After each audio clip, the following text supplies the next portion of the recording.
Olá, alunos do nono ano. Eu sou a professora Jéssica Bulli, ministro componente curricular de Física.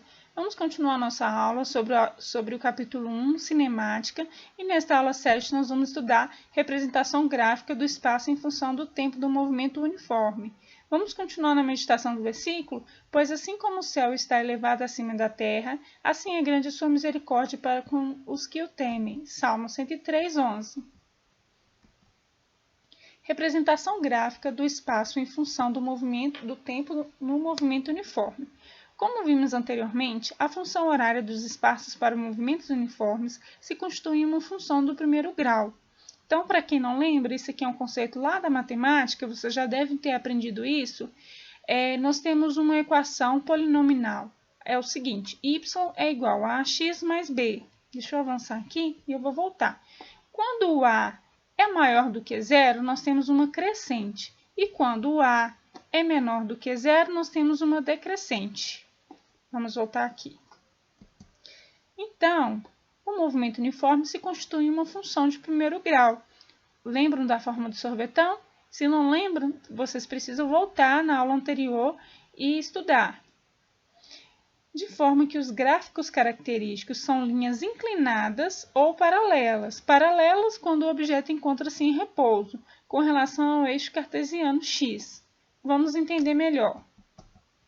No movimento progressivo, ou seja, aquele que progride, que avança, no caso, quando a velocidade é maior que zero, o gráfico pode ser representado de três formas.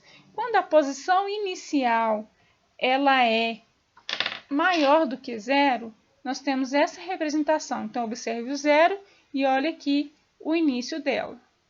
Quando nós temos a posição inicial igual a zero, ela vem aqui no zero. E quando nós temos a posição inicial menor do que zero, ela vem embaixo, é a linha T aqui. A linha T é a linha do tempo. E no movimento uniforme retrógrado, ou seja, aquele que volta, né, aquele que retorna, a velocidade é menor do que o zero. O gráfico pode ser representado também de três maneiras. A primeira é quando a posição inicial é maior do que zero. Então, olha aqui o zero, a posição inicial. Então, eu tenho uma linha decrescente. E quando eu tenho a posição inicial igual a zero, essa linha decrescente, ela começa no zero. E quando eu tenho a posição inicial menor do que zero, ela começa abaixo do zero. Representação gráfica da velocidade em função do tempo no movimento uniforme. Então, agora nós vamos ver a velocidade. Antes a gente estava vendo espaço. Os gráficos da velocidade em função do tempo são segmentos de retas paralelas com o eixo dos tempos. Além do valor numérico da velocidade móvel, o comportamento do gráfico revela o tipo de movimento. Então, no caso do movimento uniforme progressivo, quando a velocidade é maior que zero, o gráfico é representado da seguinte forma. Então, é uma linha reta paralela à linha do tempo. Já no movimento retrógrado, velocidade menor do que zero, o gráfico é representado da seguinte forma. Então, é paralelo à linha do tempo, porém abaixo.